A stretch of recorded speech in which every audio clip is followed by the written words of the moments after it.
আপন হতে বাইরে সকলকে সুস্বাগত। বন্ধুরা, আন্তরিক শ্রদ্ধা ও ভালোবাসা জানাই। আজকের ভিডিওটি দেখার অনুরোধ রইল। আজকের আলোচ্য বিষয় ব্যস্ত সংসারী মানুষদের সময়ের অভাব। ঈশ্বর কৃপা পেতে হলে শ্রী শ্রী ঠাকুর রামকৃষ্ণ দেব বলছেন শুধু দুটি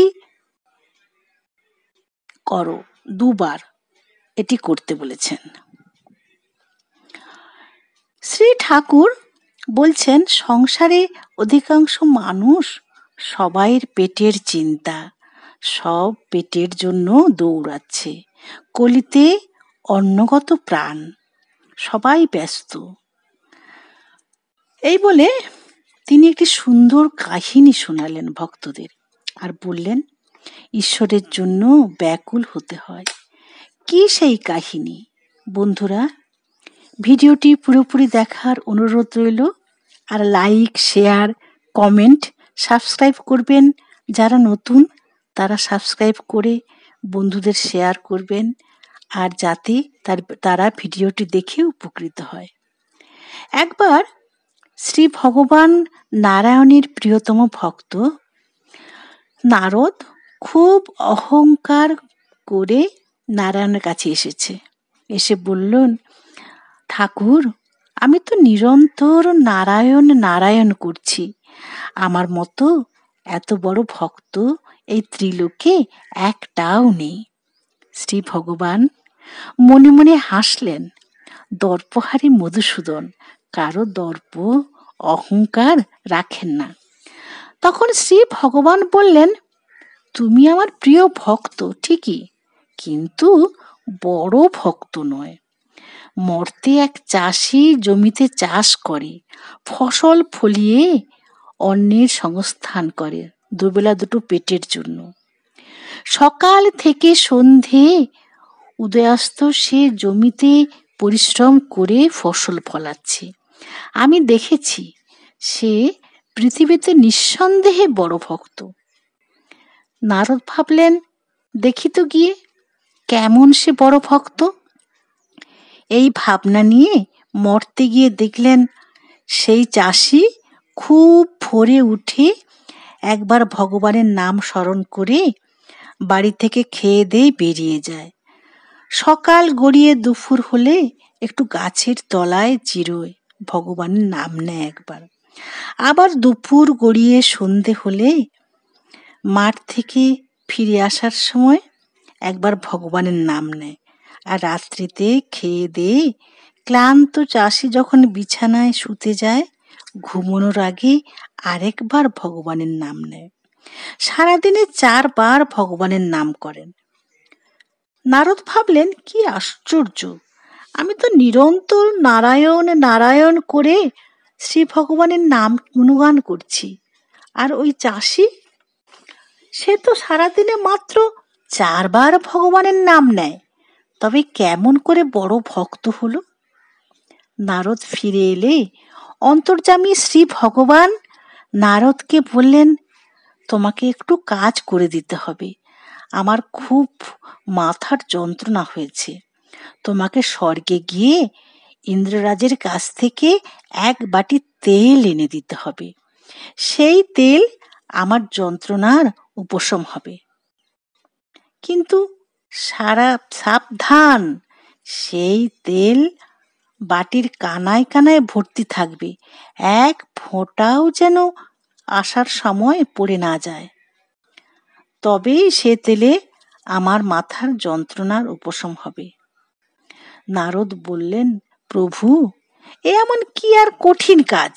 আমি যাচ্ছি, নিয়ে আসছি সেই মন্ত্রপুত তেল, শীঘ্রই আপনার উপশম হয়ে যাবে। স্বর্গে গিয়ে সেখান থেকে কানায় কানায় ভর্তি একটি তেলের বাটি সাবধানে 2 হাত দিয়ে ধরে নিয়ে আসতে লাগলো। সবসময় লক্ষ্য রাখছে পাছে তেলের বাটি থেকে 1 ফোঁটাও তেল যাতে না পড়ে যায়। বৈকুণ্ঠে এলেন, নারায়ণের হাতে দিয়ে বললেন, এবার আপনি সুস্থ হয়ে যাবেন। একটি ফোঁটাও পড়েনি, খুব সাবধানে নিয়ে এসেছি।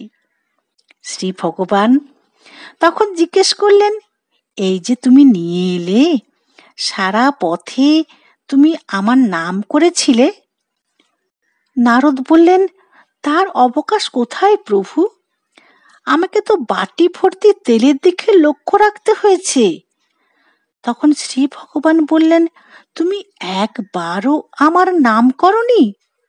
আর সেই চাষি সারা দিন উদয়াস্ত হাড় ভাঙা খাটুনি খাটছে, রোদে পুড়ে, জলে ভিজে, শীতে ঠান্ডায় কাঁপতে কাঁপতে, তবুও তো সে সারাদিনে 4 বার আমার নাম নিচ্ছে।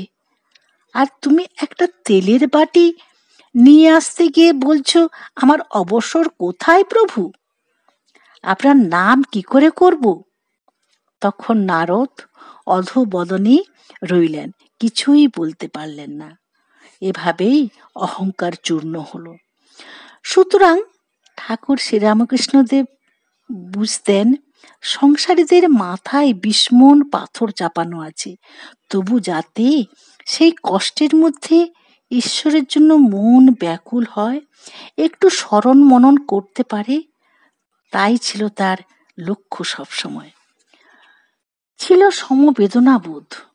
তাই তিনি সংসারী মানুষদের একটু ব্যাকুল হয়ে ঈশ্বরকে ডাকতে বলেছেন। জনৈক ভক্ত উত্তর দিয়েছেন, আজ্ঞে সময় কই?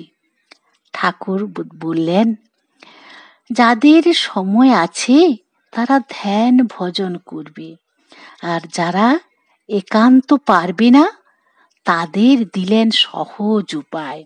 বললেন, যারা একান্ত পারবে না তারা 2 বেলা খুব দুটো করে তার নাম নিয়ে প্রণাম করবে। তিনি তো অন্তর্যামী, বুঝছেন যে এরা কি করে, অনেক কাজ করতে হয়, তোমাদের ডাকবার সময় নাই। তাকে আম মুক্তারি বকলম দাও, প্রভু তুমি আমার সব ভার নাও।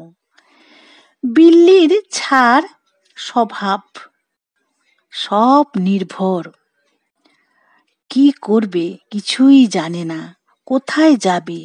বিড়াল ছা সবসময় মিউ মিউ করে, মা কখনো হেসেলে রাখছে, কখনো বা বিছানার উপর রাখছে। এরূপ ভক্ত ঈশ্বরকে আম মুক্তারি বা বকলমা দেয়। আম মুক্তারি হলো নিজের উপর সমস্ত কিছু ছেড়ে দিয়ে ঈশ্বরের উপর ভার দেওয়া, দায়িত্ব দিয়েই নিশ্চিন্ত। সুতরাং খুব দুটো করে একেবারে ব্যাকুল হয়ে ভালোবেসে অনুরাগের সঙ্গে তার নাম অন্তত 2 বার করে 2 বেলা, অর্থাৎ সকাল ও রাতে প্রণাম করার উপদেশ দিয়েছেন তিনি। শ্রী শ্রী রামকৃষ্ণ দেবের কিছু অনুপ্রেরণামূলক বাণী।